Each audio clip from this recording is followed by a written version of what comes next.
오늘은 세상 속에서 살고 있는 우리들, 세상 속의 그리스도인 이라는 주제의 강의의 마지막 시간입니다. 우리 마지막으로 세상 속에서 우리는 어떻게 살 것인지에 대해서 말씀을 한번 나누도록 하겠습니다. 세상 속에 살고 있는 우리는 두 가지 정체성으로 어려움을 겪습니다. 그리스도인 그리고 세상에 속한 누구로 정체성의 어려움을 겪죠. 지난주까지 우리는 세상이 어떤 곳인지 또 얼마나 악한 곳인지에 대해서 말씀을 또 듣고 배웠습니다. 세상은 우상으로 가득하고요. 그 우상들은 돈, 물질, 나 자신, 그리고 사람, 기타 등등 여러 가지가 되죠. 또 나 자신이 우리가 사는 이 세상의 우상이 될 때가 많고, 우리 기독교인들도 정말로 원하는 것은 아니지만 가끔은 그런 우상에 빠져서 살 때가 있습니다. 나의 정체성은 하나님의 자녀, 그리스도의 제자, 예수님의 친구인데 세상 속에서 세상에 물들어 사는 것이 괴로운 우리는 늘 마음 한 곳이 아프고 불편한 채로 살고 있죠.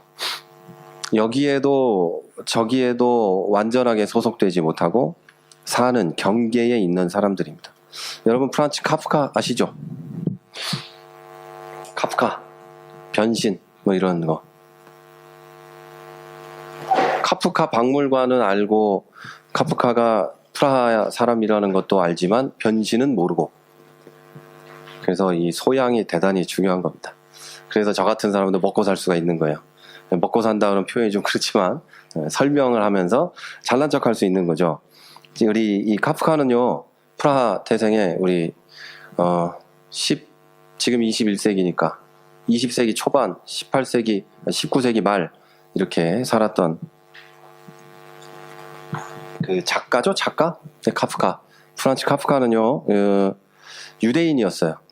그리고 당시에는 그 체코 공화국이 아니라 오스트리아 공화국 맞나?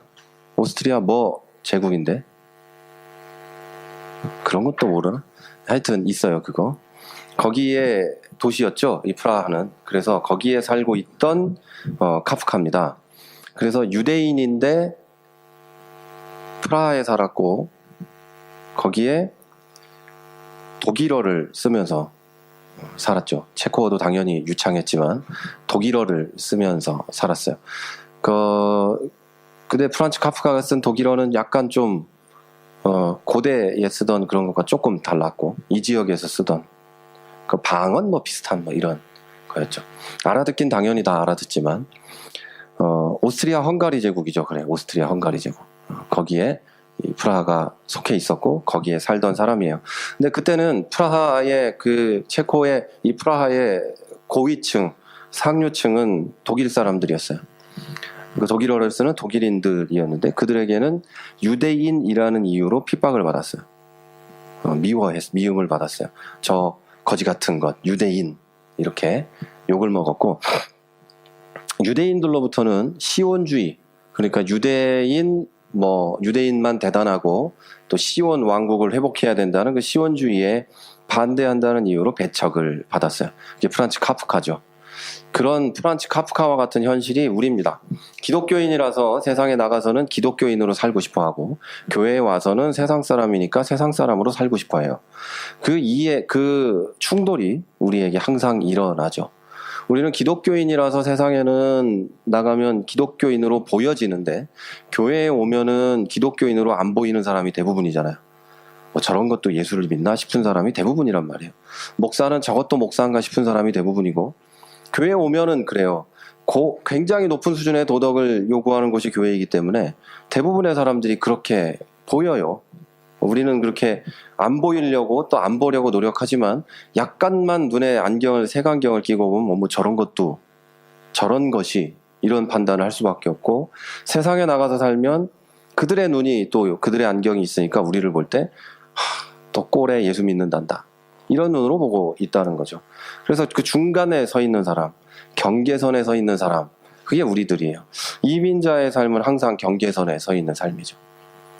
조금 전에 소포를 받으셨다 그랬는데 그거 찾으러 가면 인간이 느낄 수 있는 그 고통에 굉장히 많은 부분을 느끼게 되실 거예요. 그걸 찾으러 가면. 말은 안 통하지? 얘들은 영어를 할 줄 아는 것 같은데 영어로 절대 말을 안 하지? 나는 이거에 대해서 돈을 왜 내야 되는지도 모르겠지? 얘들은 나를 무시하지? 이런 상황에 놓이게 되죠. 거기에 가면 여러 번 가보면 얼마든지 쉽게 할 수 있는 일이지만 아무것도 모르기 때문에 그걸 찾는 곳이 몇 층인지도 모르고 나는 누군가 또 여긴 어딘가 하며 고민하게 되죠. 그리고 고생하게 됩니다. 그게 우리에게 주어진 현실이에요.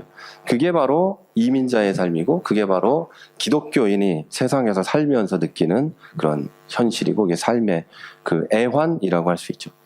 하지만 우리는 나 개인에게 주어진 환경은 못 바꿉니다. 내가 기독교인으로서 이 세상에 살고 있어요. 이건 바꿀 수가 없어요. 우리가 하나님의 선택을 받았기 때문에 내가 바꿀 수 있는 문제가 아니에요. 내가 내 부모 밑에서 태어난 게 내 선택의 문제가 아니고 한국 사람으로 태어난 게 내 선택의 문제가 아닌 것처럼 지금 우리가 여기서 이 환경에 살고 있는 것도 내 선택의 문제가 아니에요. 그래서 이 상황에서 내가 할 수 있는 선택지도 많지 않아요. 왜냐하면 우리는 세상 속에 살고 있고 그 안에서 많은 사람과 조직과 연결된 관계가 있어요. 그리고 그 어느 쪽도 버리거나 모른 채 할 수 없기 때문에 그래요. 한쪽을 확 무시해버리면 선택하기가 되게 쉽죠. 나는 기독교인으로만 살 거야. 세상은 나와 관계없어. 무시할 거야. 그 선택을 하면 여러분은 모든 재산을 팔고 모든 것을 버리고 산으로 들어가면 됩니다. 가서 땅에 어느 정도 경계선을 놓고 불을 지르고 화전민으로 살면 됩니다. 아주 쉬운 선택이죠. 그런데 우리는 인간이 그렇게 할 수 없다는 것을 알고 있죠. 어느 것 한쪽도 모른 채 하거나 어느 것 한쪽도 버릴 수가 없어요. 그래서 우리의 선택지는 항상 3가지 정도밖에 없는데요. 세상에 순응해서 그냥 그대로 살든지 내 정체성과 세상의 중간쯤에서 양다리 걸치고 살든지 진실한 기독교인으로 살든지 이 3가지 중에 하나밖에는 우리는 할 수 있는 게 없어요. 자, 여기에 선택은 무조건 세상 속에 살고 있다는 전제가 있죠. 세상 속에 살면서 그들에게 순응해서 그대로 똑같이 살든지 아니면 중간자로 양쪽에 양다리 걸치고 살든지 아니면 그 안에서도 구별된 그리스도인으로 살든지 셋 중에 하나입니다. 이걸 제가 잘 쓰는 표현으로 하면 한쪽으로 속하든지 아니면 회색 분자로 살든지 둘 중에 하나입니다. 하나님은 성경에 말씀하시기를 돈과 하나님을 동시에 섬길 수 없다고 얘기했고 그래서 우리가 양쪽에 살짝 걸치고 있는 것 같아요 라고 하는 것은 성립할 수 없고 우리의 뭐라고 할까요? 핑계? 자기 합리화라는 그 정도의 하나겠죠. 세상이 이러해서 나도 낫지를 선택했다. 세상이 이러해서 신사참배를 선택했다. 세상이 이러해서 기독교 신앙을 잠시 저버렸다. 라고 하는 말하고 같은 내용인 거예요. 그런 것은 극단적으로 우리가 그걸 선택해야 되는 순간이 왔을 때 평소에 내가 어떻게 살았는지가 순교할 것인지 아니면 배교할 것인지를 결정하게 된다는 거죠. 평소에는 안 그러다가 어느 순간에 순교할 때가 되면 아싸 순교할 것이다 이런 사람이 있을 거라고 생각하지 말란 말이에요. 평소에는 효도하다가 갑자기 어느 순간이 오면 불효자가 되거나 반대의 경우가 생기거나 하는 일은 없어요. 원래 그런 인간은 그런 거예요. 제가 그 세상을 살면서 느끼는 아주 안타깝지만 결정적인 진리 중에 하나는 안 되는 놈은 안 되고 되는 놈은 되더라 이거예요. 안 되는 놈은 안 돼요. 무슨 수를 써도 걔는 안 돼요.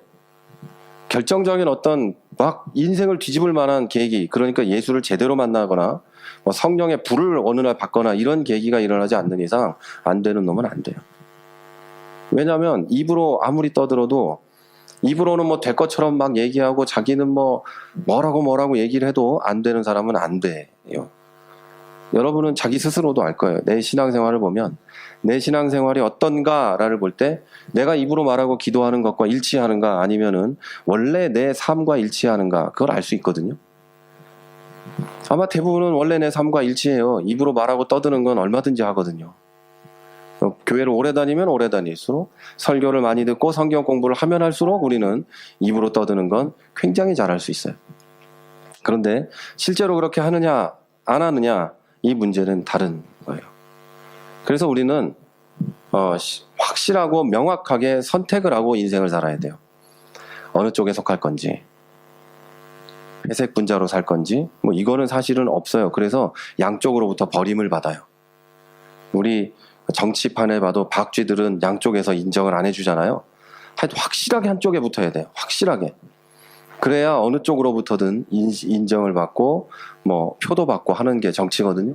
그래서 왔다 갔다 하면 걔는 끝이에요. 신앙생활도 마찬가지예요. 왔다 갔다 하고 어느 날은 뭐 세상 사람하고 다름없이 살다가 어느 날은 기독교인으로 살고, 이거 사실은 양쪽에서 인정 못 받는 아무것도 아닌 사람이 되는 겁니다. 그래서 오늘 사도 베드로의 말씀을 우리가 보면서 구원을 받은 그리스도인들이 이 세상에서 어떻게 살아야 되는지, 특별히 세상에서 만나고 관계를 맺는 다양한 관계들, 사람들 안에서 어떤 자세를 가지고 있어야 되는지에 대해서 함께 말씀을 나누도록 하겠습니다. 자, 그리스도인은요, 베드로전서에 의하면 7가지 관계를 맺고 세상에서 살아갑니다. 7가지의 존재와 나 자신이 관계를 맺고 살아간다는 거죠. 그 가운데 첫 번째가 나 자신과의 관계입니다. 나 자신과의 관계. 그 누구를 막론하고 사람에게 있어서 가장 중요한 관계는 자기 자신과의 관계예요. 나 자신을 어떻게 인식하고, 나 자신의 존재를 무엇이라고 인식하고, 그런 자신을 어떻게 통제하고 또는 풀어놓느냐에 따라서 인생이 결정되기 때문입니다.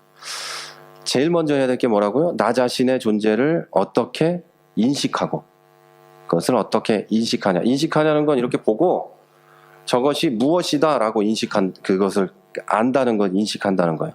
내가 있다라는 것이 다가 아니라 여기 이걸 보고 테이블이 있다, 저것은 테이블이다, 그 존재를 명확하게 인식하고 있고 없고 뿐만 아니라 무엇인지까지 아는 게 인식이라는 건데, 나 자신이 있고 없고의 문제뿐만 아니라 여기 있고 나는 누구고 무엇이고를 명확하게 내 자신이 아는 거, 이것부터 시작이에요. 이걸 알아야 그 다음에 내가 그런 나는 어떻게 통제하고 어떻게 자유롭게 할 것인가, 여기에 내 인생이 결정돼요. 그래서 예를 들면 학생이 있습니다. 학생은 공부하는 사람이에요. 그죠? 학생의 취미가 음악일 수 있습니다. 근데 걔는 공부하는 사람이죠. 그 사람의 직업이 공부고 그 사람이 그 시간에 중점적으로 해야 될 일이 공부라는 거예요. 근데 계속 생각을 합니다. 나는 학생인데 음악을 하고 싶어. 여기에서 정답은 뭘까요? 이때 내가 해야 되는 선택은 뭘까요? 학생인데 공부가 아니라 음악을 하고 싶어요. 어떤 걸 선택해야 될까요? 그 학생은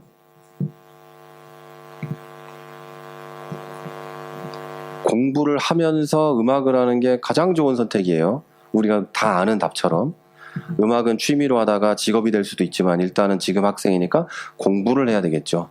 그런데 꼭 학생인데 음악을 하고 싶어 하는 애들은 대부분이 공부를 안 합니다. 공부를 안 하고 학교를 그만두거나 이렇게 하죠. 그래서 학교를 그만둬서 대단히 성공하는 사람도 20만 명 중에 한 명쯤 있겠지만, 대다수는 20만 명에 한 명에 들지 못하고 19만 9,999명 중에 하나가 되어서 굉장히 힘든 인생을 살아가죠. 그러면서 메이저 그룹에 들어가서 돈도 못 벌고 마이너 그룹에서도 인정을 못 받으며 그렇게 살아요.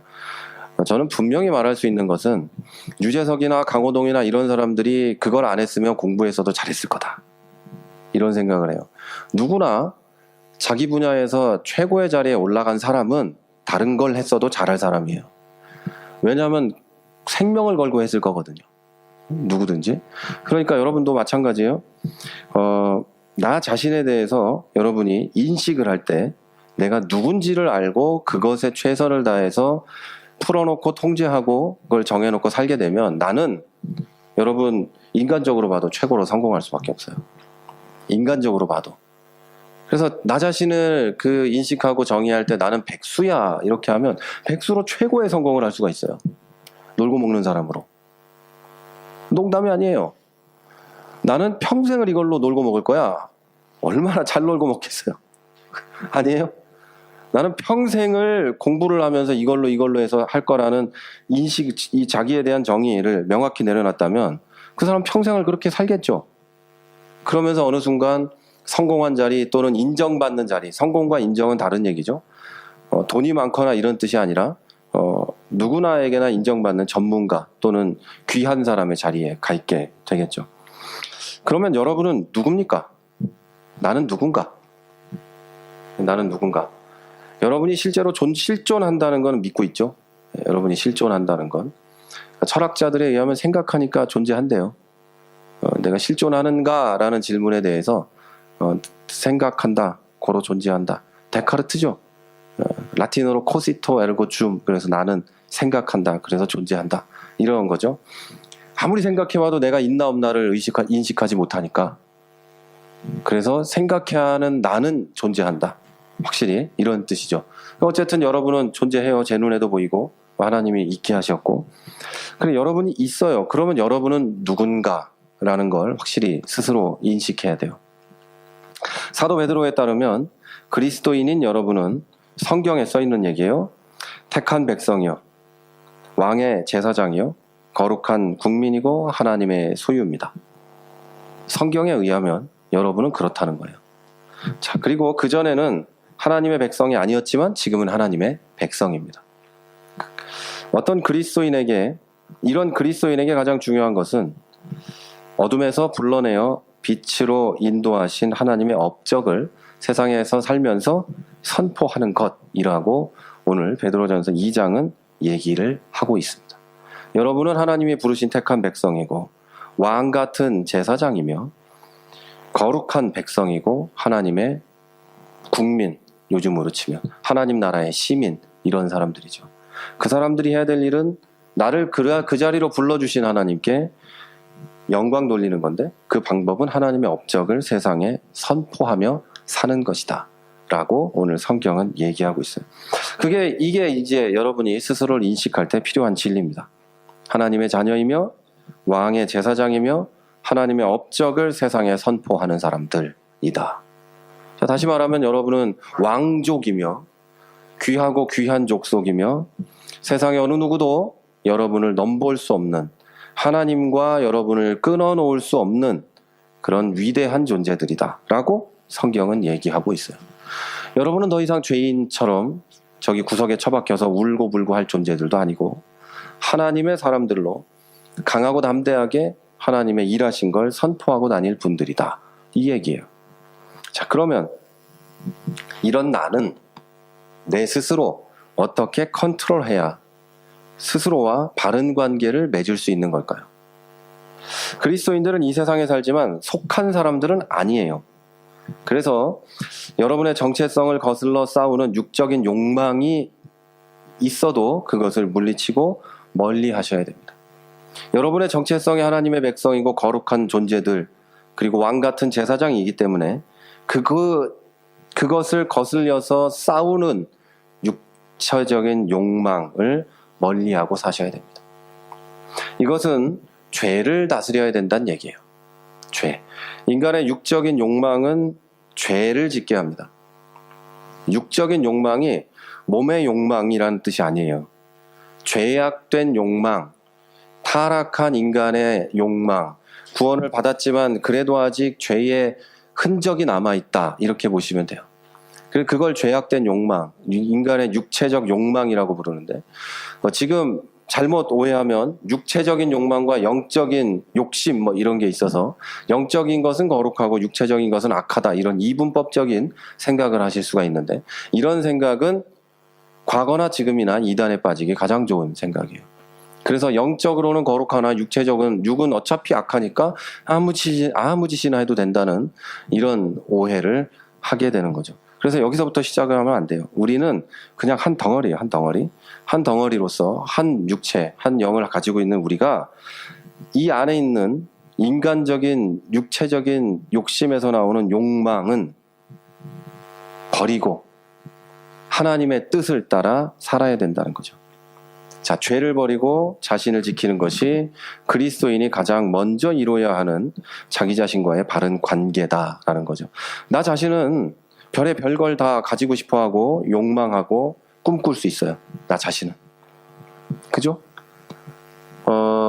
세상의 어떤 것보다도 부패한 것이 인간이기 때문에 아무리 예수를 믿어서 새롭게 됐다 해도 그것이 얼마나 새롭게 됐겠어요. 우리가 매일매일 새롭게 되어져 가고 있는 과정이지 지금 온전한 게 아니라는 거죠. 그래서 우리는 맨날 악을 꿈꿉니다. 매일 악한 것을 도모해요. 그리고 하나님의 선하신 뜻으로부터 도망을 칩니다. 그게 인간이에요. 여러분은 안 그렇습니까? 사도 바울은 항상 자기를 죄인의 괴수요, 누가 나를 이 사망의 고통에서 건져냈고 하고 고백을 했는데 여러분은 안 그래요?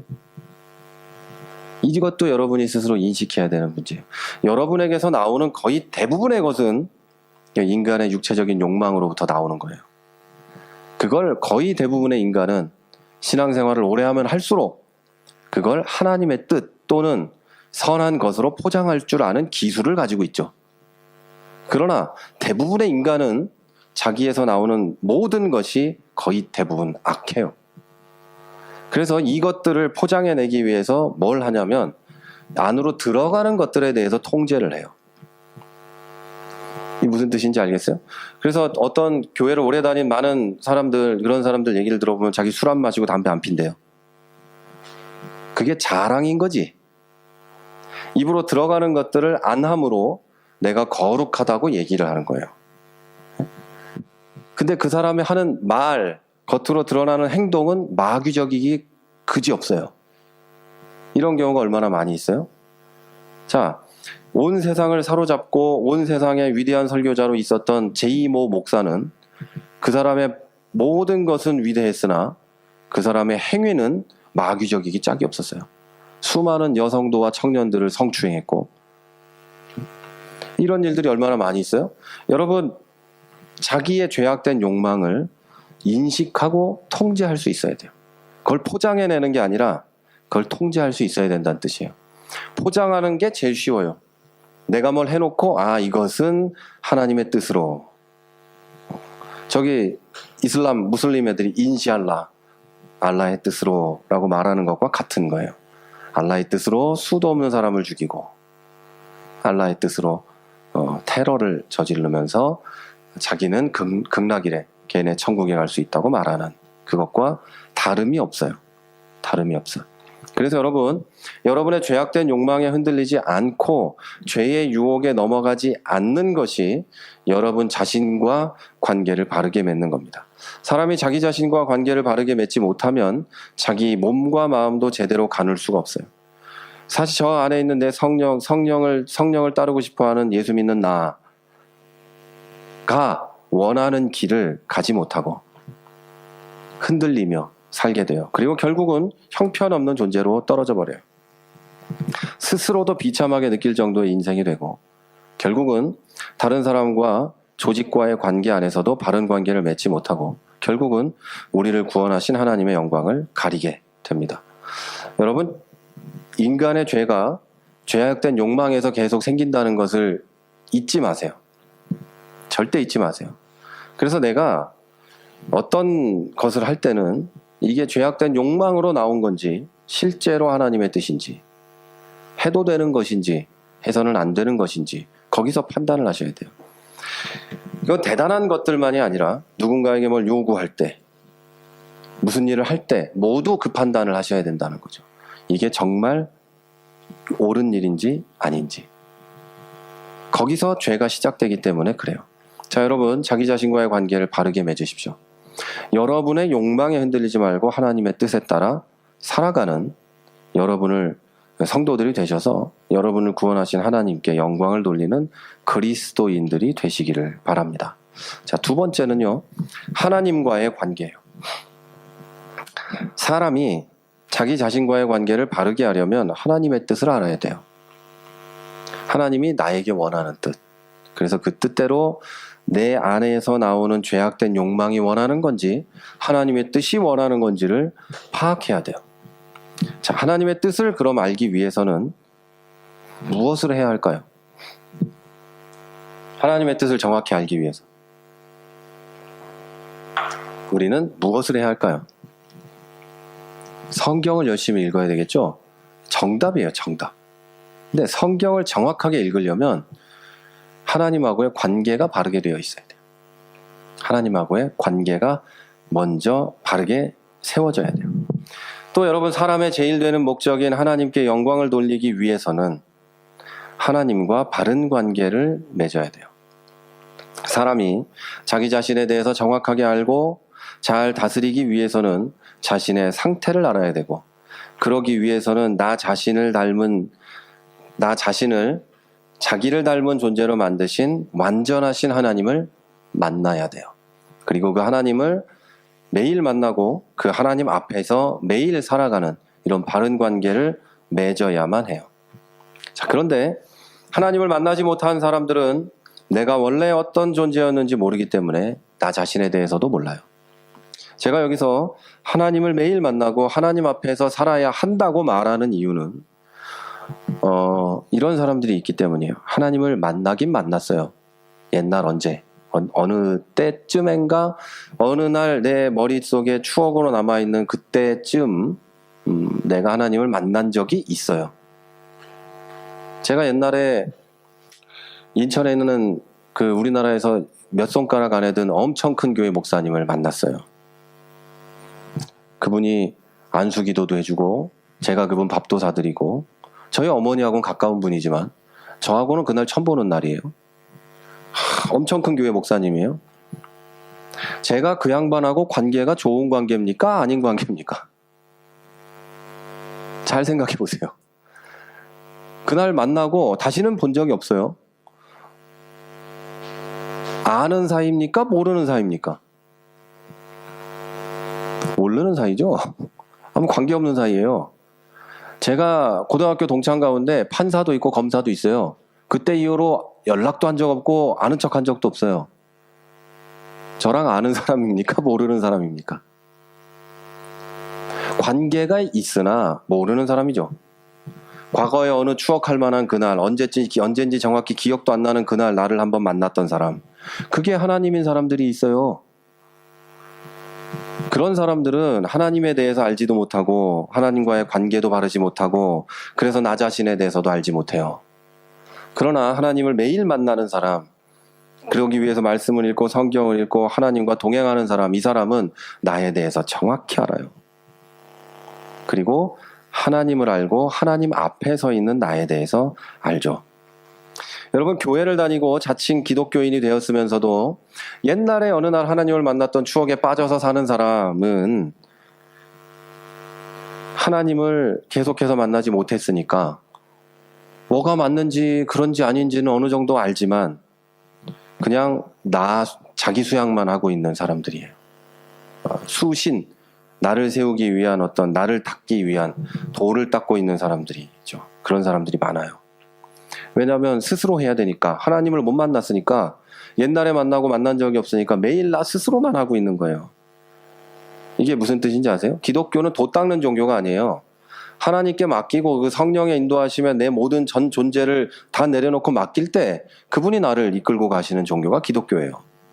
근데 마치 도 닦듯이 나 혼자 하고 있는 거예요. 하나님은 상관없이 나 혼자 막 애쓰고 노력하고 막 피나게 노력을 해요. 되나? 안 돼요. 성경에 나와 있는 이 도덕적인 이야기들, 성경이 말하고 있는 그 고차원적인 그 놀라운 일들은 우리가 스스로 도달할 수 있는 상태가 아니에요. 불교가 말하는 그 도덕적인 것들도 기독교의 것보다 아주 아래에 있는 도덕이지만, 인간의 도덕률로 보면 저 위에 있는 도덕이거든요. 그 도덕률에 도달을 하려면 영겁의 세월이 지나 해탈을 해야지 된대요. 언제 말씀드렸죠? 1겁이 1억 년쯤 돼요. 영겁은 영원한 세월을 얘기하는 거예요. 그동안 윤회를 해야지 그 사람이 그 지경이 될 수 있다는 얘기예요. 그리고 이 한 겁은 이 엄청난 집채만한 바위에 물방울이 하나씩 똑똑똑똑 떨어져서 바위가 없어지는 정도의 세월을 얘기하는 거예요. 그 세월이 영원히 반복되어야 부처가 될 수 있다.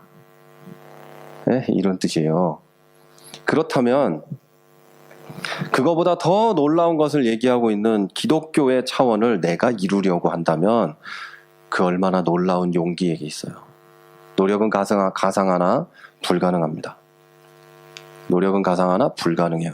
여기부터 사실은 여러분의 신앙생활의 시작이에요. 여기부터. 자, 여러분, 그들은 좋은 기독교인이 되기 위해서 애쓰고 괜찮은 사람이 되기 위해서 노력하지만 언제나 부족한 자신에 직면하게 되고 시험에 들게 돼요. 반대로 어느 정도 이뤘다 생각하면 나 반 정도 했으니까 대단하네, 네? 이러면서 교만에 빠져서 살게 되죠. 그러나 하나님의 은혜 안에 사는 사람들은 교만하지 않아요. 첫째, 절대로 하나님 은혜 안에 사는 주제에 뭘 교만할 게 있어요. 입만 열면 은혜 얘기만 할 수 있죠. 교만할 게 뭐가 있어요. 내가 이 정도 했는데 하면서 막 어깨에 힘줄 수는 없잖아요. 은혜로 살고 있는 주제에. 그죠? 그리고 이런 사람들은 하나님을 모르고 그 형상인 나 자신도 모르고 그래서 하나님의 뜻도 모르니까 그렇게 살 수밖에 없어요. 자, 여러분, 하나님을 만나지 못하면 자기를 만나지 못하고 자신을 바로 알고 세울 수가 없어요. 그래서 매일 하나님을 만나셔야 돼요. 또 하나님을 만났다고 해도 관계가 바르지 못하면 어긋난 삶을 살게 돼요. 그 하나님을 성경에 나와 있는 대로 바르게 인식하지 못하면 관계가 어긋나요. 남자가 여자와 이 두 관계에 있어서, 남녀 관계에 있어서 성 역할의 문제 또는 차별의 문제 또는 뭐 여러 가지 문제에 대해서 잘못된 인식을 갖고 있으면 관계가 깨지게 돼요. 또 그 관계가 계속된다 할지라도 올바른 관계가 안 돼요. 그와 같이 하나님을 알고 하나님이 나를 어떤 존재로 만드셨는지 그것을 정확히 알 때 우리의 관계가 명확해지게 돼요.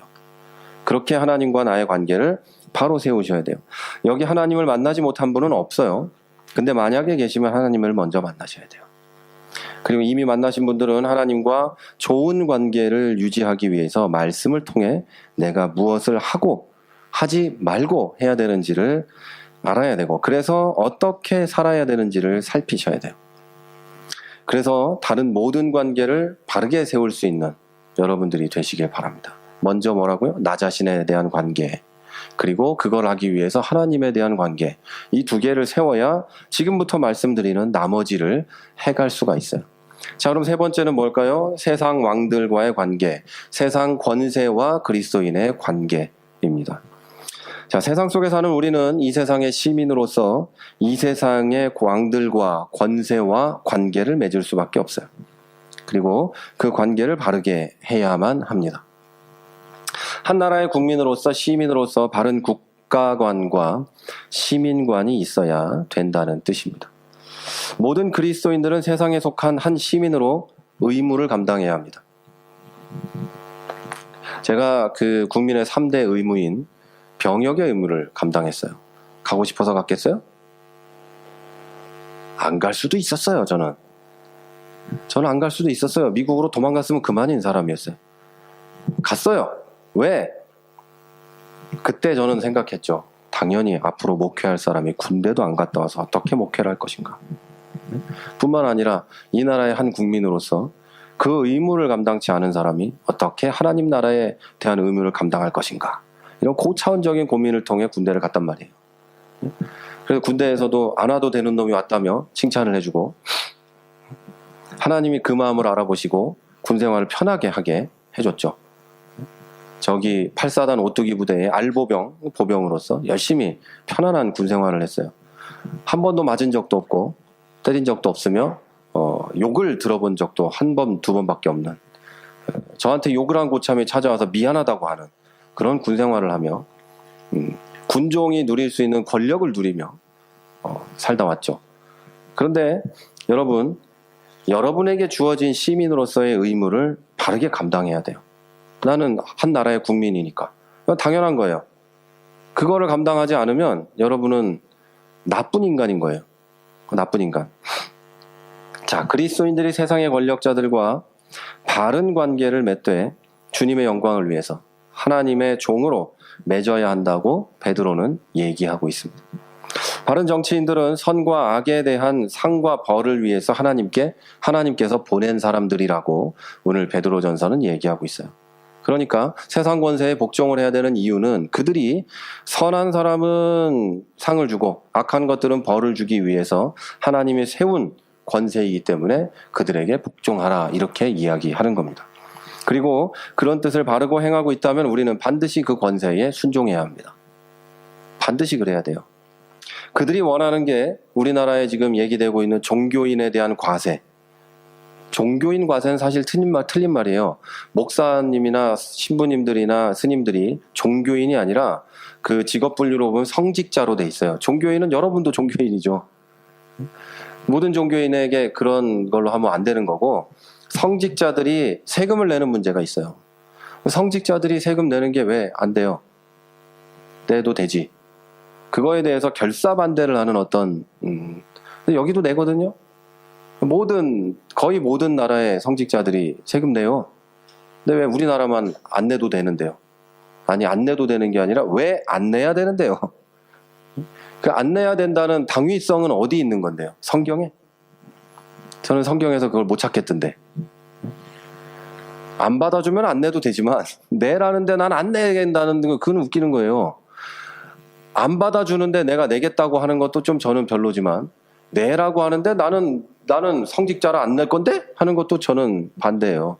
국가가 불이한 권력으로서 그러는 게 아니라 한 시민에게 버는 것이 있으니 세금을 내라고 하는데 난 못 내겠는데 라고 하면 예수님이 말씀하신 가이사의 것은 가이사에게 줘라 라고 하는 것과 완전히 배치되는 말이에요.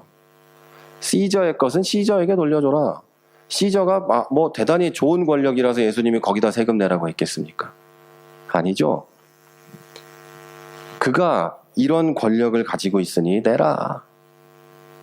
그 얘기를 예수님은 하신 거예요. 그러니 지금 우리는 어떻게 해야 되느냐? 그렇다면 해라. 그런 거죠, 당연히. 자, 그러니 근데 여러분 어떻게, 반대의 경우일 때는 어떻게 해야 될까요? 반대로 그들이 하나님의 뜻에 전혀 반하고, 그 뜻은 무슨 말이냐면 선에 대한 상을 베풀고 악한 일에 벌을 줘야 되는데 선한 사람을 잡아 때려잡고 악한 사람에게 상을 주며 자기들끼리 잘 먹고 잘 사는 정권이다, 국가와 권력이다 라고 하면 어떻게 해야 될까요? 거기에도 순종을 해야 될까요? 우리나라 한국의 그 어떤 기독교인들은 꼭 이런 사람들일 때만 순종해야 된다고 하고, 제대로 된 어떤 그 권력이 등장했을 때는 마귀 자식들이라고 욕을 하는 그런 분들이 계시단 말이에요. 자, 여러분, 하나님의 뜻을 어기고 있는 사람들이 있다면 우리는 그게 누구든 참으면 안 돼요. 나치에 대항해서 싸우다가 돌아가신 목사님들도 있죠. 부역한 사람들도 있어요. 근데 부역한 사람들의 논리는 두 개예요. 어떻게든 살아남아서 그리스도인의 뭐를 유지해야 되니까. 그래서 무역했다. 그리고 둘째는 하나님이 세운 권세니까 복종했다. 이 두 개예요. 나치와 일제와 우리 6.25 때 공산당과 여기에 부역했던 모든 인간들이 하는 말이 이 두 가지예요. 근데 여러분, 이 얼마나 비겁한 얘기입니까? 그러면 안 돼요, 여러분. 그런 경우에는 어떻게 해야 된다고요? 하나님 말씀의 수호자이며 진리의 최종적인 수호자인 교회는, 그리고 성도는 그것에 대항해야 돼요. 교회와 성도가 그걸 안 하면 세상에 누가 해요? 누가 그 진리를 알아서, 누가 하나님의 말씀을 알아서 그걸 하겠어요? 우리가 아니까 우리가 해야 되는 거예요. 근데 기도를 열심히 해요. 기도하는 사람도 있고 진리에 대항해서 싸우는 사람도 있지만, 옳지 않은 것에 대해서 진리를 아는 우리는 반드시 대항해야 돼요. 그게 세상에 대한 우리의 책임이에요. 또 우리는 이 세상에서는 자유인입니다. 이거 여러분, 이 개념을 정확히 아셔야 되는데, 어떤 것이든지 할 수 있지만 악을 행하는 구실로 자유로움을 드러내는 건 아닙니다. 그래서 우리는 세상의 종도 아니고, 그러니까 세상의 시민으로서 역할은 다하고 책임을 다해야 되지만 세상에 속해서 그 세상의 종은 아니에요. 우리는 하나님의 종이에요. 목사만 그런 게 아니라, 전도사만 그런 게 아니라 우리 모두 다 하나님의 종으로서 이 세상에서 자유롭게 살되, 그래서 악에 대해서는 자유롭게 대항하고 싸울 수 있지만 선에 대해서는, 하나님 앞에 선에 대해서는 그 진리를 받들고 순종해야 되겠죠. 근데 그 안에서 악을 행하는 구실로 우리의 자유로움을 사용하면 안 돼요. 하나님은 기독교인에게 더 높은 도덕적인 잣대를 대십니다. 특별히 성직자들에게, 그리고 그 교회의 직분을 가진 사람들에게 더 높은 잣대를 대세요. 그래서 심판할 때 무서운 일이 일어날 거예요. 전혀 모르고 날뛰는 그 성직자들과, 저는 성직이란 말을 대단히 좋아하지 않습니다만 다 쓰니까 하는 말이에요. 그 목회자들과 또 교회의 중직들과 이런 사람들이 있지만 심판대 앞에서, 하나님 앞에서도 그렇게 할 수 있는지 제 옆에서 볼 거예요. 진짜로 그럴 수 있는지. 이 세상에서는 그렇게 살고 거기서는 쫄아 있으면 이 세상에는 하나님이 없다고 생각한 거 아니에요? 안 그래요? 그 예수 안 믿은 거지. 여기도 하나님이 있고 심판대 앞에도 하나님이 똑같이 있어요. 그럼 여기서도 겸손하게 하나님의 종으로 살아야 돼요. 이 말은 세상에 대해서는 자유인이지만 하나님의 종으로서 더 높은 도덕적 가치관, 그 생각, 사상을 가지고 살아야 된다는 뜻이에요. 또 우리는 하나님의 종으로서 세상에 삽니다. 세상의 권세에 대해서 복종하되 그들이 하나님의 뜻을 따르면 그대로 복종하고, 아니라면 저항하고 바로잡아야 됩니다. 쓸데없이 교회가 이익 집단으로서, 정치 집단으로서 남아라는 뜻이 아니고, 불의에 대해 항거하고 의로움에 대해서 지키는, 그게 그리스도인이고 교회라는 뜻입니다. 자, 그리고 여러분은 하나님의 종이지 세상의 종이 아니에요. 목사 종도 아니에요. 하나님 종이에요. 하나님 종. 목사도 교회와 여러분의 종이 아니라 하나님 종이에요. 전도사도 목사 종이 아니고 하나님 종이에요. 이 인식을 놓치면 전부 노예로 살 수밖에 없어요. 전부 노예 상태로 들어가는, 노예 근성을 발휘하는 그런 사람들이 돼요. 저기 출애굽한 이스라엘 백성은 더 이상 노예가 아니라 하나님의 거룩한 백성이고 하나님의 자녀들임에도 불구하고 그들은 노예로 살았어요. 노예로 살기를 원했어요. 하나님이 직접 나타나서 자신을 보여주고자 원할 때 우리는 싫어요, 모세에게 얘기해 주세요 하고 쫄아서 도망간 사람들이에요. 자, 지금의 한국교회 성도들이 어떻습니까? 목사에게 얘기해 주세요. 전도사한테만 얘기해 주세요. 우리는 그들의 말을 듣겠습니다. 이러고 있는 거죠. 그리고 그릇되면은 저놈들이 잘못했습니다 하고 있죠. 반대로는 어때요? 목사들은 교회와 성도를 섬기기를 하나님보다 더 위에 두고 섬기고, 그래서 바른 말을 해주지 못하고 그러고 있는 거 아니에요? 그 부교육자들은 담임 목사 종이고 교회 장로들 종이니까 아무것도 못하고 하라는 거나 하고 있는 그런 게 현대 한국교회의 일부의 모습이에요. 자, 여러분은 하나님 종이지 세상 종이 아닙니다. 국가와 권력과 바른 관계는 바로 이거예요. 세상과 국가와 대통령과 그들이 세워놓은 권력의 종이 아니라 여러분은 하나님 종이에요. 이 관계가 틀어지면 세상의 시민으로 살면서 하나님께 영광을 못 돌려요. 이거 명확하게 인식하기 바랍니다. 네 번째는 사환과 주인들의 관계, 말하자면 사장님과 종업원의 관계죠. 자, 이건 우리가 사회생활할 때 이 세상의 다양한 권위들과 지위들과 상하 관계 속에서 어떤 삶을 살아야 되는지에 대한 얘기예요. 우리는 일과 직장에 있어서 고용주로 살든지 피고용인으로 살든지 해야만 합니다. 다 윗사람이 있고 아랫사람이 있고 동료들이 있어요. 이들과의 관계를 바르게 해야 하나님께 영광을 돌리면서 신앙생활도 하고 바르게 살면서 사회생활도 잘할 수 있습니다. 먼저 아랫사람들은요, 가장 두려워하는 마음으로 윗사람에게 순종해야 됩니다. 이런 얘기를 하는 사람도 있어요. 나에게 잘해주시는 분이니까, 너그러운 분이니까, 내가 존경할 만하니까 그분에게 순종하고 그분을 따른다, 이런 얘기를 하는 사람들이 있어요. 그런데 성경은 뭐라고 하냐면 그렇지 않은 사람에게도 그렇게 해라, 이렇게 말해요. 내가 존경할 만하든 안 하든 뭐 하든 관계없이 내 윗사람이니까 잘해라, 이게 성경의 얘기예요. 한편으로 윗사람은 아랫사람을 대할 때 인격적으로, 즉 사랑으로 대하라고 성경은 말합니다.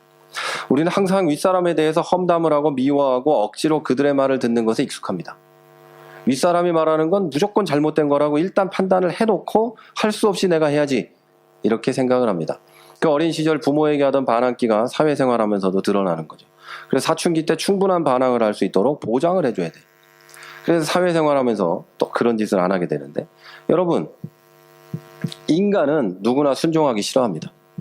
하나님의 말씀도 태초부터 반항해서 그 먹지 말라는 걸 찾아내가지고 먹고 싶다고 먹었던 게 인간이에요. 세상 그 많은 먹을 게 있는데 그거를 유독 찾아가지고 먹은 게 인간이란 말이에요. 그때부터 지금까지, 그날부터 지금까지 인간은 순종하는 거 싫어요. 누구 말 듣는 거 안 좋아해요. 자, 여러분, 어렸을 때 기억을 한번 떠올려 볼까요? 청소를 하고 있는데 엄마가 와서 청소하라고 합니다. 하고 싶어요? 안 하고 싶어요? 기왕에 하던 건데 그냥 하면 되는데 안 하고 싶지. 공부하려고 하는데 딱 책상으로 일어나서 가려고 하는데 엄마가 공부 좀 해라 이놈의 새끼야. 그러면 안 하고 싶죠? 그 순간에 바로 안 하려고 내가 했던 건데. 이게 사람이에요. 이게 옳은 일이라도 시키면 안 하고 싶은 게 사람이고, 옳은 일이라도 말을 하면 틀렸다고 마음 먹고 싶은 게 인간이에요. 그런데 여러분, 성경은 그렇게 하지 말래요. 윗사람이니까 그가 옳은 인간이든 옳지 않은 인간이든 그 사람 밑에 있는 한 순종하라. 어떤 마음으로? 가장 두려워하는 마음으로 순종하라. 이렇게 얘기해요. 여러분, 뭐 하나 얘기해 줄까요? 가장 두려워하는 마음으로 순종하라는 건 우리 목사들이 안수 받을 때 시취하는 우리 침례교는 면접을 하거든요. 논문 쓴 다음에. 논문을 다 보시면 목사님들이 면접을 해요. 그때 이렇게 얘기해요. 담임 목사님은 누구냐? 이렇게 물어봐요. 너는 하나님 종이냐? 목사님 종이냐? 이렇게 물어봐요. 뭐라고 대답해야 될까요? 하나님 종이라고 그러면 될 것 같죠? 목사 안수를 못 받아, 그러면. 이런 얘기 안 들어봤죠? 나중에 안수 받을 때 물어본다고. 딱 물어봐요. 담임 목사님 종입니다. 이렇게 대답을 해요. 그러면 할아버지들이 엄청 좋아해. 그래, 그렇지. 하나님 종은 틀림없는 사실이고, 그렇지만 눈앞에 있는 사람에게도 순종 못하는 게 하나님께 순종하겠냐. 이런 말을 해요. 근데 언뜻 들으면 맞는 말 같은데 언뜻 들으면 틀린 말인데 자세히 생각해보면 맞는 말이에요. 눈앞에 있는 부모에게도 순종 못하는 게 하나님께 순종하겠습니까? 내 눈앞에 있는 아내와 남편 사이에 순종하지 못하는 사람이 하나님 말씀에 순종하겠습니까? 그죠? 내 눈에 있는 선생님에게 순종 못하는 사람이 하나님을 순종한다는 게 말이나 됩니까? 이게 성경이 우리에게 얘기하는 거죠. 그리고 눈 앞에 있는 가난한 사람에게 빵 하나 안 사주는 놈이 하나님을 사랑한다고 말하지 말라. 이게 성경의 논리거든요. 눈앞에 있는 거를 얘기하는 거예요. 그러면 자, 그리고 윗사람은 어떻게 해야 돼요? 여러분, 윗사람이 될 때도 있고 아랫사람이 될 때도 있죠. 윗사람은 아랫사람을 대할 때 함부로 대하면 안 돼요. 함부로 대하면 안 돼요. 그 사람을 인격적으로 대해야 돼요. 그런데 함부로 대하는 게 익숙해요. 왜냐하면 인간은 누구나 교만하기 때문이에요.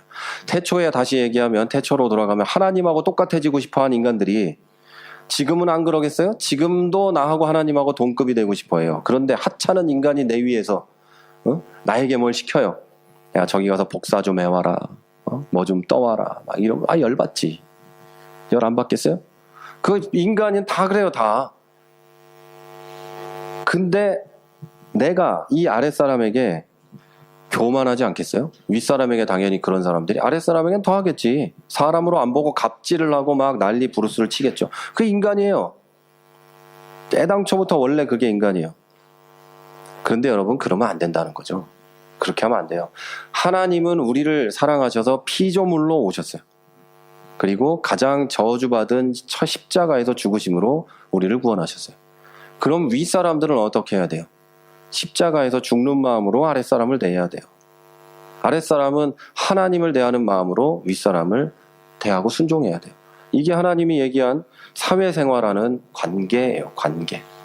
자, 그리고 동등한 입장은 어떨까요? 친구. 또 뭐 윗사람 아랫사람으로 보긴 어려운 이런 사이에서는 여러분, 우위를 점하기 위해서 보이지 않는 투쟁을 하고 있어요.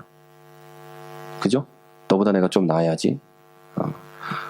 분명히 성형수술한 얼굴이 아닌데 괜히 저거 뜯어고친 얼굴이라고 험담을 하죠. 아주 예쁘기만 한데 저거 고쳐서 예쁘다고 하고. 그렇죠? 아주 비싼 가방을 들고 오면 분명히 저거 짝퉁일 거야. 이렇게 왜 괜히 상대방을 깎아내려서 나를 높이고 내가 높아지면 뭐 대단히 높아지는 것처럼 하고 있는 게 비슷한 사람들의 사이, 친구 사이에서 그렇게 하죠. 근데 여러분, 성경은 서로 순종하고 사랑하는 것이 옳다 이렇게 얘기해요. 친구를 위해서는 자기 목숨을 버리는 게 옳다 이렇게 얘기해요. 예수님이 우리의 친구가 되시고 자기 목숨을 버렸던 것처럼. 자, 이게 세상에서 사는 사회생활의 바른 관계, 그 모습입니다. 그래야 하나님께 영광 돌리는 사회생활을 할 수 있어요. 굉장히 높은, 고귀한 얘기죠. 자, 그러면 여러분 이제 부부관계에 대해서, 가족관계에 대해서 얘기를 해볼게요. 아내와 남편으로서 위치를 잘 지키고 서로의 역할을 잘 감당해야 그 가정이 이 세상에서 하나님께 영광을 돌리면서 살 수 있어요. 가정생활이 바르지 않고 부부관계가 틀어지면 그 가정에 속한 모든 사람들, 자녀들, 부모들 모두 다 영적으로 고통에 빠지게 되고 은혜 안에서 견고하게 설 수 없습니다. 자, 아내는 남편을 어떻게 대해야 될까요? 이 얘기는 모든 교회에 다니는 아내들은 알고 있는데 대답을 안 해요. 대답하는 사람을 본 적이 없어. 예? 모든 아내들은 알아요. 남편을 어떻게 해야 되는지. 예? 아는데 대답을 안 해. 모르는 척해요. 순종해요. 순종.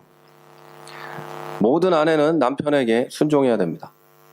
남편이 비록 예수님을 모르는 사람이라고 해도 그러래요. 오늘 말씀은. 예수를 안 믿는 놈이니까 쟤는 안 돼 라고 하는 게 아니라 그래도 순종하래요. 그러면 아내의 말없이 하는 행실을 통해 그가 예수를 알게 될까봐 그렇게 하랍니다. 성경이 그렇게 하래요. 그리고 겉보다 속을 단장하고 말씀 가운데 바로 서라. 이렇게 성경은 얘기합니다. 아내들에게 하는 얘기예요. 그럼 남편은 아내를 어떻게 해야 될까요? 어떻게 대해야 될까요? 사랑하래요. 그리스도가 교회를 위해서 목숨을 버린 것처럼 너는 아내를 사랑해라. 이 두 개가 양립되어 있어요. 이런 남편에게 아내는 순종해야 되고 이런 아내에게 남편은 목숨을 바쳐야 돼요. 이게 성경이 말하는 부부관계예요. 근데 요즘은 니는 니하고 나는 나하고 너랑 나랑은 큰 관계 없고 그냥 같이 사는 거야. 너랑 나랑은 서로 좋은 사이인 거지. 그러죠? 하나님이 말씀하시는 그런 부부 사이가 아니에요. 남편에게 순종하고 남편은 목숨을 걸고 그래야 되는 거예요. 이게 깨지니까 애들이 나중에 결혼을 안 하겠다는 둥. 엄마가 아빠한테 소리 지르는 거밖에 못 봤거든, 나는. 악만 쓰는 엄마밖에 나는 본 적이 없거든. 그리고 아빠는 맨날 이렇게 나쁜 짓만 하거든. 엄마를 사랑하지 않는 것 같고 이런 거죠. 제가 어디서 봤는데 초등학생한테 질문을 하나 했대요. 이런 질문이었대요. 길에서 술 먹고 떠들며 노래 부르고 소리 지르는 사람, 소리 지르면서 남들을 방해하는 것, 사자성어로 뭘까? 고성방가 맞잖아요. 그죠? 고성방가. 근데 초등학생이 이렇게 썼대요. 아빠인가 이렇게 썼대요. 이런 아빠만 보니까 나는 여자애들은 결혼 안 하고 싶죠. 내 저런 인간을 만날까 두렵다. 근데 이렇게 되면 안 된다는 거예요. 저런 여자를 만날까봐 내 결혼을 안 한다. 우리 엄마 같은 여자 만날까봐 난 결혼을 안 한다. 이 남자애들이 우리 아빠는 불쌍하다. 이런 거 있잖아요. 또 우리 엄마 같은 여자가 될까봐 나는 결혼을 안 한다. 왜? 아빠가 못된 인간이니까. 왜 그럴까요? 여기서 순종도 안 하고 사랑도 안 하고 그리고 내 사랑에 대한 책임도 안 지고 서로 사랑해서 결혼했지 보쌈 당해서 결혼했간? 예? 왜 마치 보쌈 당한 사람처럼 서로 책임을 미루고 있어요? 안 그래요? 사랑해서 결혼한 거 아니에요? 자, 그게 성경이 말하는 부부 관계입니다. 이렇게 부부 관계는 요구와 질책의 관계가 아니라 사랑과 순종의 관계고 서로 사랑하고 섬기는 관계예요. 그게 바로 부부 관계예요. 특별히 남편들에게는 베드로전서는 이렇게 얘기해요. 남편이 아내를 사랑해야 되는데 그 사랑해야 되는 이유에 대해서 그래야 기도가 막히지 않는데요. 그래야 기도가 안 막힌대요. 그 이유는 남편으로서 사랑을 하지만 내가 잘못해서 부부싸움을 해본 사람들이 알 거겠죠. 사랑은 많이 하나 내 잘못으로 부부싸움을 했는데 내 아내가 굉장히 많이 화가 나 있는 상태에서 기도를 할 수 없다, 뭐 이런 뜻일 수도 있겠죠. 그래서 집안에 남자가 영적인 어떤 가장으로 있다면, 남자가 그렇다면, 여자인 경우도 많지만 남자가 그렇다면 그 남자가 아내를 사랑하고 자녀를 사랑하고 잘 섬기고 돌볼 때 그 가정이 영적으로 잘 자리를 잡고 성장해 갈 수 있다, 이런 얘기고, 여자가 그렇다 해도 마찬가지예요. 마찬가지로. 예. 그럼 자녀들은 어떻게 해야 될까요? 자녀는 부모에게 무조건 순종하는 겁니다. 토를 다는 게 아니에요. 부모와 대화가 안 돼. 내가 왜 너랑 대화를 해야 되는데? 예? 자녀가 부모에게 난 엄마 아빠랑 대화가 안 돼서 도저히 얘기할 수가 없어. 그러면 네가 왜 나와 대화를 해야 되는지의 이유는 있지만 내가 왜 너와 대화라는 걸 해야 되는데, 내가 왜 너와 설득을 해야 되는지, 자, 그거를 애들은 설명할 수 있나요? 없어. 무조건 자녀는 부모에게 순종해야 돼요. 부모가 틀린 말을 해도 무조건 해야 돼. 근데 이걸 배우려면 아내가 남편에게 먼저 순종하는 걸 보여줘야 합니다. 설득과 이해의 과정을 보여줘야 합니다. 그리고 부모도 잘못할 수 있겠죠. 근데 부모는 성경에서 자녀를 어떻게 하라 그래요? 자녀를 노엽게 하지 말라. 자녀 열받게 하지 말라는 뜻이에요. 분명히 애가 맞는 얘기를 하는데 입 닫어, 어린 놈의 자식이 뭘 알아, 이거 하지 말고 얘기도 들어주고 성경의 뜻에 합당하게 화나게 하지 말라, 이런 뜻입니다. 부모는 노엽게 하지 말고 자녀는 순종하고. 무슨 말인지 아시겠죠? 이 관계를 명확하게 가져요. 자녀는 부모에게 종속된 존재가 아닙니다. 자녀는 하나님께서 그 가정에 맡기신, 주신 선물이며 귀한 영혼입니다. 부모는 내게 무엇을 해줘야 하는 존재가 아닙니다. 부모에게 뭐 좀 해달라고 설득하고 싸우고 하지 말란 말이에요. 부모가 나에게 뭘 해주는 건 부모 마음이에요. 낳아주시고 지금까지 길러준 것만으로도 부모의 은혜는 충분해. 이제 더 이상 달라고 할 게 없어요. 나는 이것과 똑같은 게 뭐냐면, 내가 구원받았죠. 나를 부르심으로 나는 더 이상 하나님께 달라고 할 게 없는 사람이에요. 주시면 은혜에 감사하는 거고 안 줘도 할 수 없는 거예요. 똑같이 나를 이 세상에 태어나게 해준 것만으로 감사하는 게 자녀가 부모를 대하는 자세입니다. 부모는 나에게 뭔가 해줘야 될 사람이 아니고 내 자식은 내 소유물이 아니에요. 부모는 지금까지 나를 위해 희생하면서 기르시면서 울었던 그것만으로도 감사받을 존재들이에요. 여러분, 이걸 잊지 말고 서로 순종하면서 사랑하는 가정을 이루어 가시기를 바랍니다. 자, 그 다음은 6번째, 성도 사이의 관계입니다. 이거는요, 우리가 하나님의 집인 교회에서 어떻게 행동해야 되는지를 말하는 거예요. 모든 관계는 다 중요합니다. 지금까지 말씀드린 거 다 중요한데 특별히 성도들의 관계는 중요합니다. 그리스도인으로서 세상에 살면서 한 형제자매인 성도들과 관계가 바르지 못하면 교회가 어지럽게 되고 복음 사역이 악화되고 또 약화되고 자기 자신도 시험에 들게 됩니다. 교회가 이 세상에서 빛과 소금의 역할을 잘 해내고 하나님의 영광을 드러내기 위해서는 성도들 사이의 관계가 중요한 거죠. 자, 성도들은 서로 한 마음을 품고 동정하고, 불쌍히 여기라는 거예요. 그리고 사랑하고 자비를 베풀며 겸손하셔야 됩니다. 또한 악을 악으로 갚지 말고 모욕을 모욕으로 갚지 말고 복을 빌어줘야 합니다. 누가 나에게 모욕을 주면 모욕을 그대로 주는 게 아니라 복을 빌어줘야 됩니다. 근데 제가 계속 얘기하지만 나에게 모욕을 주고 악한 일을 했던 사람에게 찾아가서 내가 너를 위해 기도할게 이러라는 뜻은 아니에요. 혼자 복을 빌어주세요. 내가 너를 위해 기도할게 해봐야 욕만 더 먹습니다. 그리고 나에게 사과하지 않는 사람에게 가서 나는 너를 용서한다, 이것도 하지 마세요. 그것만큼 우스운 게 없어요. 나는 그 사람을 용서할 준비가 항상 돼 있고 이미 내 안에는 그 행위를 잊어버린 상태, 이게 기독교인의 용서예요. 그러니까 하나님이 회개한 사람들이 하나님을 찾아가서 그 예수 믿지 않던 사람들이 하나님께 가서 용서해 주세요 할 때 용서를 비는 내용을 듣고 그래? 그러면 용서해 줄게, 이게 아니라는 거예요. 이미 잊어버리시고 내 용서할 준비가 완전히 돼 있는 분에게 가서 용서해 주세요 했더니 그래, 난 너를 이미 용서했지. 용서해 줄게. 하는 걸 뜻하는 거예요. 그래서 기독교의 용서는 그런 거예요. 누가 나에게 미안하다고 하든 안 하든 난 용서한 상태. 그 상태를 말하는 거예요.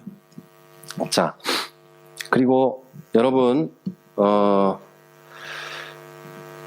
착한 척하라는 뜻이 아니고 하나님께서 성도를 부르신 이유 중에 하나가 하나님의 은혜와 복을 전해주는 거기 때문에 여러분은 그 누구에게도 복을 빌어주라.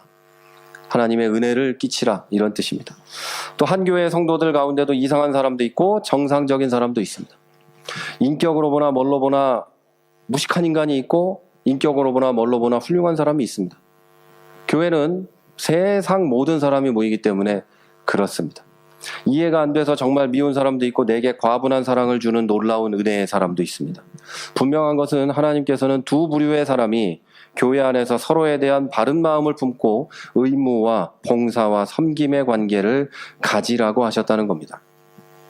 상대의 의무를 기대하지 마십시오. 우리는 사랑을 하라는 말을 듣는 사람들이지 사랑을 주면 하라는 말을 듣는 사람들은 아닙니다. 우리가 받을 사랑은 이미 예수님께 받았습니다.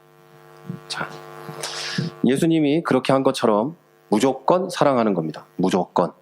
근데 사랑의 방법은 굉장히 성경적이고 굉장히 하나님 말씀을 따라서 해야 됩니다. 인간적으로 잘못하면 지난주에 말씀드린 대로 설교 시간에 말씀드린 대로 잘못 사랑할 수가 있어요. 잘못 사랑하고 그 사랑이 결국은 하나님이 사랑하라고 했으니까 그냥 나는 하는 그런 의무적이고 나를 위한 사랑이 될 수 있다는 거죠. 그래서 사랑하는 방법도 성경적이고 상대방 그 영혼을 위한 사랑이 되어야 되는 거죠. 실제로 아까 얘기했지 실제로 그 밥이 필요한 사람에겐 밥을 줘야 돼요. 기도해 주는 게 중요한 게 아니에요. 밥 먹어야 되는데 밥을 줘야지. 근데 실제로 기도가 필요한 사람이 있어요. 밥이 아니라. 그 사람에겐 기도를 해줘야 돼요. 실제로 이렇게 인간적으로 가서 손을 잡아주고 이거 필요한 사람이 있고 그게 아닌 사람이 있어요. 이 성경적으로 잘 판단하고 성경을 이해하고 그 사람 상황을 이해하고 해서 사랑을 해야 돼요. 그게 최고의 사랑이에요. 자, 그런데 그러다 보면 오해를 받고 미움을 받을 수 있어요. 우리가 성도 사이의 관계를 맺어갈 때 바르게 하려고 하면 할수록 여러분 스스로가 이해가 안 되는 정말 미운 사람이 될 수도 있어요. 사랑을 하면 다 인정받을 거라고 생각하지 마세요. 그러나 성도에게 주어진 유일한 의무는 사랑하는 거예요. 유일한 의무예요, 그게. 자, 그것을 여러분 잊지 마십시오. 그렇게 할 때 성도는 하나의 교회로서 하나님께 영광을 돌리며 이 세상 위에 온전하게 세워질 수 있어요. 성도가 세상에 하나의 온전한 교회로 세워진다는 뜻이죠. 예수님은 여러분도 아시겠지만 자기 마음대로 뭐든지 할 수 있었어요. 그런데 안 했어요. 우리도 뭐든지 할 수 있지만 하라는 것만 예수님이 우리에게 명령하신 그것을 하는 사람들입니다. 그게 성도 사이의 관계예요. 자, 그 다음은 7번째 마지막이죠. 불신자들과의 관계입니다. 15절에 이렇게 돼 있어요. 우리 지난 설교 시간에도 얘기했는데 너희 속에 있는 소망에 관한 이유를 묻는 자에게는 대답할 것을 항상 예비하되 온유와 두려움으로 하라. 열받게 물어보는 사람도 있어요. 야, 너 그동안 교회 같은 데를 다니고 그러냐? 거기 니네 교회 가보니까 별 거지 같은 인간들만 앉아있던데 야, 너 그러냐? 그런 말을 들을 때 확 올라올 때 온유와 두려움으로 하라. 또 온유와 두려움으로. 여러분에게 기독교 신앙에 대해서 곱게 물어보는 인간은 없습니다. 곱게 물어본다면 실제로 기독교 신앙에 관심은 없을 게 거의 틀림없습니다. 악하게 그리고 나쁘게 반감을 가지고 물어보는 사람들이 예수를 믿을 가능성이 더 크다는 통계가 있어요. 사실이에요. 이런 사람들 있죠. 전도할 때 이렇게 제가 가서 이상근이라는 사람을 만나가지고 교회 가실까요? 우리 교회 한번 가요. 그때 그러죠. 언제 갈게요. 당연히 가야죠. 이렇게 말하는 인간치고 교회 오는 사람이 없어요. 내가 그런 데를 왜 가냐? 니네 교회 안 간다. 너 같은 인간 다니는 교회는 내 안 갈 거다. 그런 애가 교회를 쉽게 와요. 진짜예요. 여러분 전도를 해보면 아는데 전도를 안 해봐서 그럴 수 있다니까. 교회를 갈게요. 그럼 교회 당연히 가야죠. 안 와요. 교회 당연히 좋은 말씀 들으러 갈게요. 그리고 교회도요, 여러분, 설교 끝나고 와가지고 말씀 잘 들었습니다. 좋은 말씀 감사합니다 하고 가자. 다음 주에 한 번도 안 와. 근데 조용히 가고 설교 시간에 인상 쓰고 있던 사람들이 다음 주에 오는 거예요. 대부분 그랬어요. 인상 쓴다는 게 생각을 하고 있다는 거고, 기독교 신앙에 반감을 갖는 게 생각을 했다는 건데, 그거 아닌 사람들은 교회 안 와요. 여러분, 두려움과 온유한 마음으로 대비하십시오. 걔들하고 그럴 때 싸우면 다른 교회 가고 여러분 다니는 교회는 안 가요. 불신자들이 우리의 친구가 될 수도 있습니다. 자, 기독교인이 바라보는 불신자는 친구 이전에 전도의 대상입니다. 구원의 도, 복음의 진리를 알지 못하는 사람과의 관계에 있어서 기독교인이 해야 될 가장 중요한 일과 인간이 아니라 기독교인의 도리는 그들을 구원하는 거예요. 그들의 좋은 친구가 돼주는 게 아니고 그들을 예수 믿게 하는 게 우리가 해야 될 가장 중요한 일이에요. 그들에게. 그래서 내가 예수를 믿게 하느라고 걔와 나의 친구 사이가 깨져도 그거 해야 되는 거예요. 당연한 거예요, 이거는. 그 사람과 나의 인간적인 관계가 끝난다 할지라도 그 사람이 하나님과 관계를 맺을 수 있다면 나는 그걸 선택해야 되는 거예요. 그 사람과 내가 인간적으로는 완전히 쫑난다 할지라도 그가 하나님 앞에 바로 설 수 있다면 나는 그걸 해야 되는 거예요. 그게 기독교인이 해야 되는 거예요. 뭔지 아시겠죠? 여러분 친구 중에 교회 안 다니는 친구도 있죠? 아무리 말해도 교회 안 가는 애들. 말할 때마다 온다고는 하지만 오지 않는 애들 있죠. 우리 그 정한나 집사님 친구들 중에는 저를 볼 때마다도 교회 한번 갈게요. 내가 말도 안 했는데 교회 갈게요. 그래, 안 와. 그 인간들과의 관계를 끝내더라도 예수를 믿게 할 수 있는 우리들이 돼야 돼요. 우리가 웃으면서 얘기하지만 내일 예수님이 오시면 우리는 그 사람과 인간적인 관계를 맺고 친하게 지내며 즐겁기 위해서 그들의 영혼을 방치한 인간들이 되는 거예요. 이거 분명하게 하셔야 돼요. 무서운 얘기예요. 걔들이 심판대 앞에 가서 얘기하는 거예요. 한 번만 더 얘기했으면 내가 교회 갈 건데 얘기를 안 하더라. 어떻게 하려고 그래요? 어떻게 하려고 그래요? 거짓말일지라도 그거 어떻게 하려고 그래요? 그리고 하나님이 야, 너가 한 번만 더 얘기했으면 교회 온다 그랬다던데? 어떻게 하려고 그래 이거? 천국은 가겠지만 지옥에서 울부짖는 그 친구들을 보며 그럴 수도 있다는 얘기죠. 자, 여러분, 그게 기독교인이 세상에서 할 수 있는 가장 선한 일이에요. 밥을 주고 누구를 만나 위로해주고 그들에게 사랑을 주고, 이게 기독교인이 세상에서 하는 가장 선한 일이 아니에요. 그들에게 예수 믿게 하고 그들이 어떤 상황에서든 예수를 믿게 만들어서 구원을 시키는 게 우리가 해야 될 가장 선한 일이에요. 다른 옵션은 없어요. 본문은 그것이야말로 하나님의 뜻이고 그 일을 하다가 고난을 당하는 것이 악한 일을 하다 고난당하는 것보다 낫다고 얘기합니다. 어차피 인간은 고난을 당하는데 그 복음을 전하다 고난당하는 게 악한 일을 하다가 내 자신 배 불리려고 남 뭐뭐 하려고 세상에서 즐겁게 살다가 고난을 당하는 것보다 훨씬 나은 일이다, 이렇게 성경은 얘기하고 있어요. 자, 여러분, 속이 착한 일을 하라고 하나님께서 세상에 보낸 사람들이 아닙니다. 진짜 착한 일, 곧 죄와 사망을 예약해 놓은 사람들에게 복음을 전해서 그들이 의와 생명으로 옮겨놓는 일을 하라고 여러분은 부르심을 받았어요. 그건 목회자들만이 아니라 모든 성도는 그 일을 위해 부름을 받았어요. 여러분, 그 웨스트민스터 소요리 문답의 맨 첫 번째 인간의 가장 제일 되는 목적이 뭐냐? 하나님을 영화롭게 하는 거다, 이거죠. 하나님을 영화롭게 하는 것은 예배를 많이 드리는 게 아니라 하나님을 영화롭게 예배할 수 있는 인간의 수를 늘리는 것, 그게 정답이에요. 그 전도하는 거, 그게 사람이 하나님을 영화롭게 할 수 있는 거의 유일한 길이에요.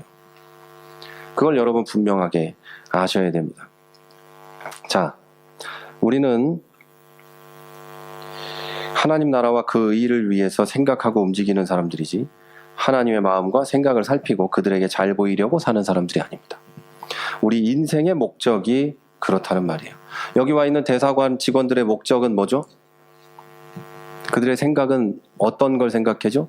대한민국의 국익과 자국민을 보호하는 것, 이 두 개만 생각해야 되죠. 그죠?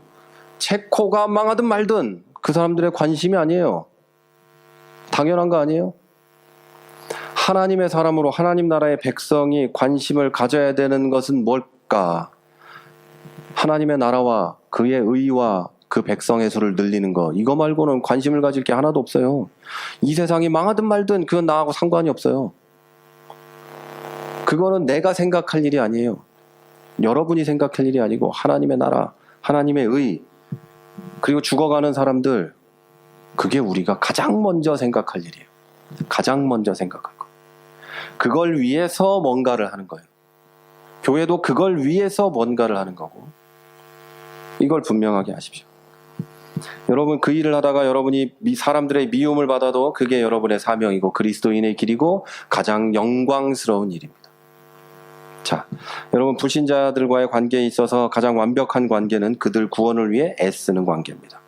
친하게 지내고 사랑을 나누고, 이 관계도 당연히 중요하지만 그걸 위해, 그들의 구원을 위해서 그걸 한다면 좋은 관계죠. 근데 구원하는 걸 포기하고 이것을 한다면 가장 나쁜 관계예요. 기독교인이 세상 사람들과 맺는 쓰잘데기 없는 시간만 보내는 거예요. 그 시간에 성경 읽고 기도하지. 이들을 구원하기 위해 내 모든 것을 바칠 수 있다면 그걸 해야죠. 당연히. 그런데 그게 아니라면 그거 별로 그렇게 의미가 있는 관계가 아니에요. 기독교인이 이 세상의 목표가 그거기 때문에 그래요. 여러분, 그들을 구원하기 위해 애쓰는 게 목적지향적이고 뭐 괜히 그 의도를 가지고 만나는 것 같지만, 그들을 사랑하는 가장 기독교인이 할 수 있는 고귀한 일 아닙니까? 이게 그들의 영혼을 천국에 보내는 길인데, 그렇지 않아요? 그들에게 뭘 요구하는 게 아니잖아요. 교회에 데려오려고 하는 게 아니잖아요. 그들을 하나님 나라에 보내기 위해 내 이 한 몸 불사르겠다는 건데, 이게 선교사의 자세가 아니면 뭐고 순교자의 자세가 아니면 뭐예요? 이보다 고귀한 인간관계가 어디 있어요? 여러분, 이렇게 사셔야 돼요. 그러면 그들을 요구하는 관계가 아니라 사랑하는 마음으로 대하게 돼요. 내 아랫사람에게 사랑을 주라 그랬죠? 그런 마음으로 아랫사람을 대하게 돼요. 친구를 대할 때 사랑으로 대하라 그랬죠? 그 영혼을 구원하기 위해서 사랑하게 돼요. 결국 그들은 여러분을 통해 하나님을 만나게 되겠죠. 그들에게 구원과 복음의 능력을 알게 하고 결국 하나님께 영광을 돌리게 하는 것, 그게 바로 이 세상 사람들과 여러분이 맺는 가장 좋은 관계의 모습입니다. 자, 이제 여러분 오늘 강의를 정리하도록 하겠습니다. 정리하면서, 오늘은 좀 길었네요. 정리하면서 이제 말씀을 드리면, 우리가 맺게 되는 이 모든 관계와 그 가운데서 일어나는 모든 사건 속에서 우리가 늘 기억해야 되는 공통적인 단어 3가지가 있는데, 이 3가지는 복종, 균형, 그리고 고난입니다. 자, 가장 먼저 신앙생활은 복종과 섬김의 삶이에요. 타락한 인간의 본성을 따라서 자기 마음대로 사는 것은 신앙생활이 아니에요. 우리는 때때로 자기 자신을 위해서 신앙생활을 한다고 믿어요. 내가 잘 되기 위해서, 내 영혼이 평안하기 위해서, 뭐 하기 위해서 신앙생활을 한다고 믿어요. 그러나 우리의 신앙생활은 하나님께 영광을 돌리기 위해서 합니다. 다른 목적은 없어요. 다른 목적은 하나도 없어요. 그러다가 하나님께서 은혜를 주시면 그거에 감사하는 거고, 안 주시면 그냥 그것도 감사한 거예요. 만약 내가 잘해서 신앙생활에 어떤 행위를 열심히 하고 잘해서 그에 대한 어떤 대가를 하나님이 주는 거라면 왜 그거에 감사해야 됩니까? 여러분, 전교 1등하고 안 해봤죠? 반에서 1등하고 집에 돌아갔을 때 어머니가 칭찬해주면, 부모님이 칭찬해주면 엄마 고맙습니다 합니까? 안 하지. 안 해요. 내가 공부 열심히 해서 전교 1등 했는데 왜 내가 엄마한테 감사해야 되는데? 물론 부모님이 환경을 만들어주셨으니까 감사해야 되지만, 그죠? 그런데 그럼 내가 전교 1등한 거에 대해서 내가 왜 국가에 감사해야 됩니까? 그죠? 여러분이 열심히 일해서 돈 번 거에 대해서 내가 왜 이 나라에 감사해야 됩니까? 세금 다 내는데. 감사할 일이 없는 거예요. 그쵸? 여러분, 만약 내가 잘해서 하나님이 그 대가를 주는 거라면 내가 왜 그걸 은혜라고 생각합니까? 세상에 하나님이 주시는 모든 은혜는 대가 없이 주신 거예요. 여러분이 뭘 잘해서 집안에 여유를 주신 것도 아니고, 좋은 배우자를 만나게 하신 것도 아니고 좋은 부모를 만나게 하신 게 아니에요.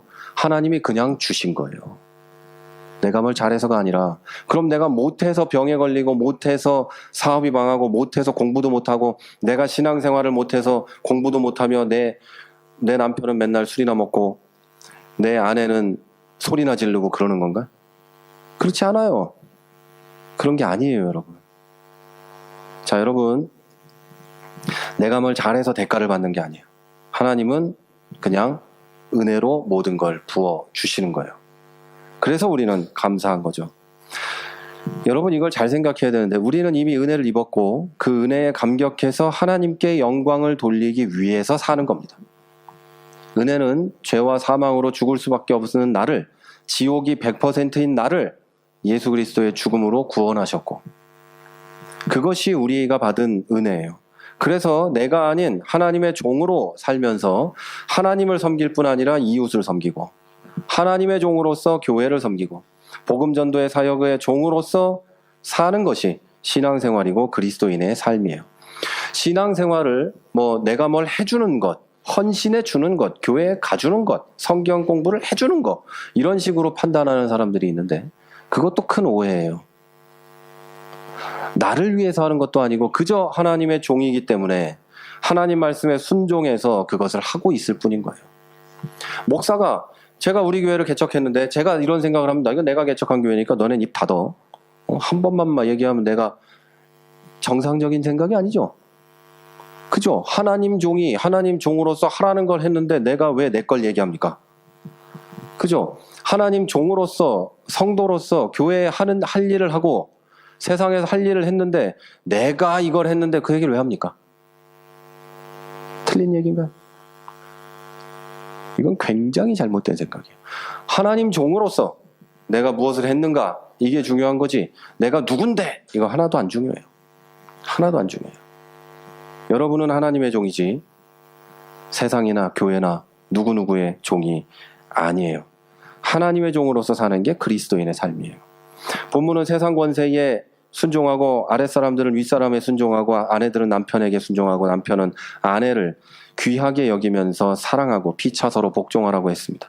성도들 사이에도 서로 사랑하고 섬기라고 했고, 사랑으로 섬기는 것이 최고의 복종입니다.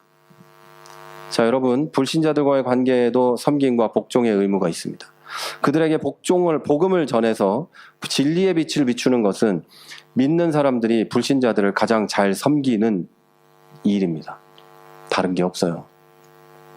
여러분, 이렇게 복종의 삶을 살되 지켜야 할 대원칙은 서로를 위해서가 아니에요.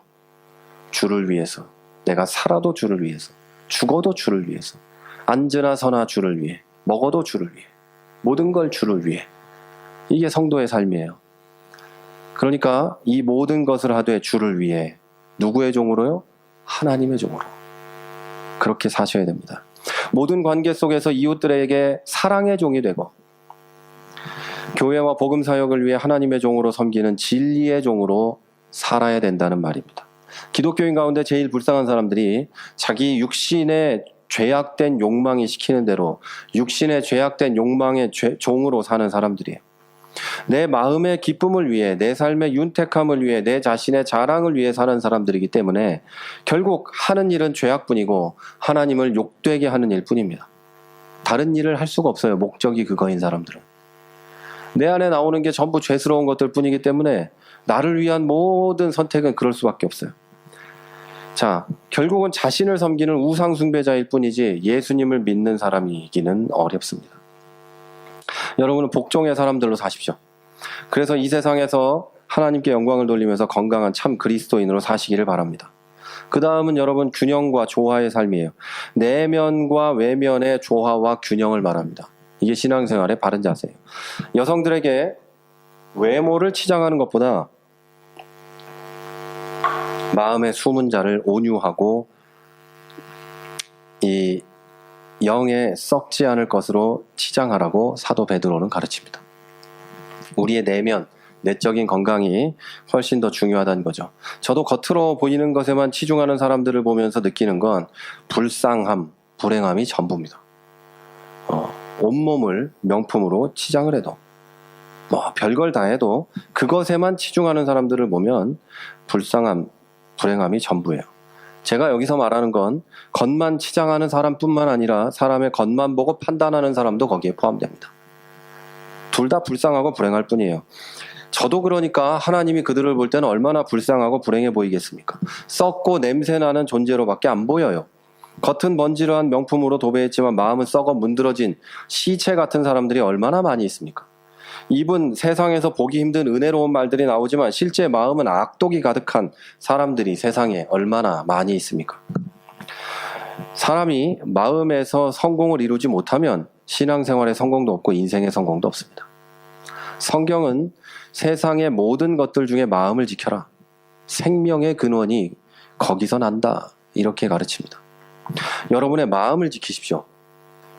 하나님의 뜻에 합당하게 경건하기 위해서 마음을 지키십시오. 여러분 신앙생활의 성공과 실제적인 삶의 성공의 열쇠는 여기 달려 있어요. 여러분 마음을 지키세요. 죄악된 욕망이 뿜어져 나올 때 그것을 통제하고 다스리며 하나님의 뜻을 찾아내고 그대로 가기 위해 노력하십시오. 여기에 더해서 여러분 마음만이 아니라 착한 행실을 하십시오. 우리의 선한 행실을 볼 수 있게 하라고 성경은 계속해서 강조합니다. 경건한 행실과 복음 증거가 우리의 내적인 건강과 함께 조화를 이룰 때 세상과 이웃에게 강한 영향력을 미칠 수 있습니다. 믿는다고 하면서 악하고 게으르고 불경건한 행실을 하면 그 사람에게 낙심해서 믿음을 포기하는 사람들이 많이 있습니다. 기독교인이면서 자기밖에 모르고 이웃과 어린 사람들을 생각하지 못하는 언행을 일삼는 사람들은 또 얼마나 많이 있습니까? 성도가 믿음을 잘 지키면서 경건하게 살며 착하고 선한 행실을 하면 그들은 어두운 세상의 빛이 되고 진리의 등대가 됩니다. 그러나 반대라면 자기도 망하고 그들이 있는 교회도 망하고 가정도 망하고 다 불행하게 됩니다. 여러분 이 균형을 잘 이루면 자기 자신만이 아니라 다른 사람도 그 빛을 보고 어둠에서 빛으로 나옵니다. 그가 속한 교회도 가정도 다 빛으로 나오게 됩니다. 세상은 이런 귀한 성도들을 칭송하게 되고 결국 하나님께서 영광을 받습니다. 자, 여러분이 그런 분들이 되시길 바랍니다. 자, 그런데 마지막입니다. 하나님의 뜻을 따라 살면 괴로운 일이 많고 고난이 많이 있게 됩니다. 하나님 뜻을 따라 살면 아주 즐겁고 행복해야 되는데 절대 그렇지 않습니다. 하나님 뜻을 따르면 따를수록 괴롭고 고난이 옵니다. 하나님의 뜻에 따라 선한 행실을 하면 할수록 고난은 찾아오고 성도들이 세상에서 선을 행해도 사람들은 오해를 하고 미워하고 욕을 합니다. 하나님의 종으로 살면 세상은 하나님을 미워하기 때문에 성도를 미워합니다. 최부자 양반 최씨네 집이 사람들의 미움을 받으면 그 집 종놈도 욕을 먹는 겁니다. 세상은 하나님을 미워하기 때문에 하나님에 속한 사람들도 당연히 미워합니다. 그래서 제가 늘 하는 얘기는 세상이 여러분을 사랑하거든 내가 하나님의 사람인지 생각해 바랍니다. 친구가 날이 갈수록 늘어나고 길만 나가면 나를 좋아하고 얘기만 하면 어머 당신 같은 분이 없어요 하면 네가 진짜 하나님의 사람인지 돌아보라는 거죠. 세상은 나를 미워하게 돼 있습니다. 진짜 기독교인은 왕따를 당할 수밖에 없습니다. 당연한 거예요. 자, 또한 세상에 속한 사람들, 교회 안에 있지만 육에 속한 사람들, 자기 정욕의 노예로 사는 사람들은 하나님의 방법을 모르기 때문에 하나님의 방법을 봐도 내 마음에 안 들면 다 나쁘다고 합니다.